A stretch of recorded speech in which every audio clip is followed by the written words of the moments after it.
செஞ்சு கருத்துக்கு கொடான கொடி நன்றி சொல்கிறேன். போன வருஷத்தில் 8வது மாதம் கணவர் என்னை விட்டு திரும்பி போகிறதுக்கு இருந்தார். ஆனால் ஆண்டவரத்தில் ஜெபம் பண்ணேன், ஏசப்பா நான் 4 பேர் மத்தியில் தலை குனிஞ்சு போகத்தோம் இல்லை வெக்கப்பட்டு போகத்தோம் அந்த சபையை தேடி போயும் அது சரியா இல்லை பத்தியா ஏசப்பா நம்பி போய் கைவிட்டாங்கன்னு சொல்கிற மத்தியில் நான் இருக்கக்கூடாது.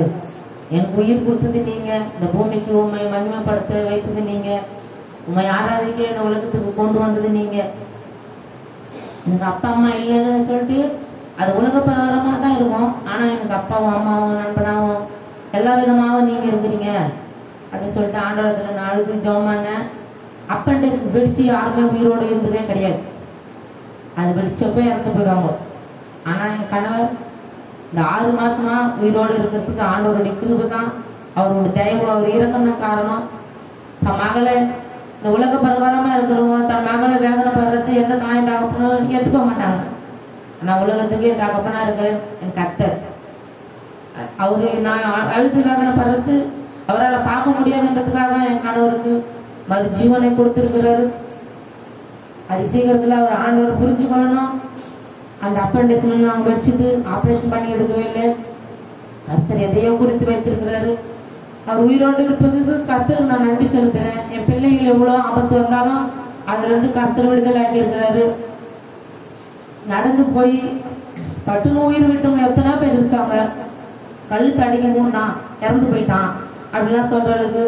ஆனா நான் கீழே விழுந்து கூட என் கால் உடையில சதை மட்டும்தான் பாதிப்பாச்சு. அந்த இடத்துல கூட நான் உயிரோட என்னை காப்பாத்தினதுக்கு கர்த்தருக்கு நன்றி செலுத்துறேன். இன்னைக்கு நான் உயிரோட இருக்கிறேன்னா அது கர்த்தருடைய கிருபை தான். எங்க குடும்பம் உயிரோட இருப்பது கர்த்தருடைய தயவு தான். அது மாத்திரம் இல்லாம 5ஆம் தேதி சீக்கிரமா டைம் ஆயிடுச்சுன்னு கடற்கன்னு போயிட்டு ஆண்டு தை உடச்சி கட்டிட்டு வந்துடலாம்னு சொல்லிட்டு வேகமா கிளம்பி வந்துட்டு பிறகு வந்து தை உடைச்சேன். அந்த மரத்துல பாம்பு படுத்துருக்கு நான் கவனிக்கவே இல்லை. கையை இழுத்துக்கிட்டு கையில் வடைக்கு போகும்போது அந்த பாம்பு அப்படியே வளைஞ்சுன்னு அப்படியே நான் பந்து கீழே தாவற மாதிரி ஆடுச்சு.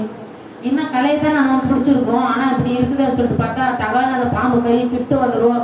எனக்கு அப்படியே ஒரு மாதிரி பதத்தாகி கிளைய விட்டுட்டேன். அந்த பாம்பு இதுல இருந்து அப்படியே தகவல் பக்கத்துல இருக்கிற மரத்துக்கு தாவிச்சு.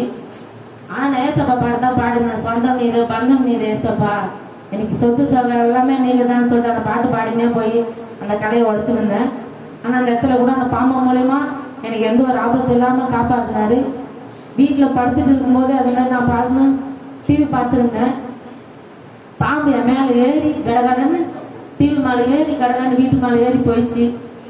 அந்த நேரத்துல எனக்கு பதட்டமே இல்லை, நான் அமைதியா தான் இருந்தேன். கருத்துல அது மேல ஒரு ஆபத்துலாம் வந்தும் அந்த இடத்துல என்னை உயிரோடு வச்சிருக்கிறாரு. நான் வாழ்வதே அவருடைய ஊழியம் செய்யறதுக்கு தான். எனக்கு ரொம்ப பிடிக்கும் அவருடைய ஊழியம் செய்யணும்னா.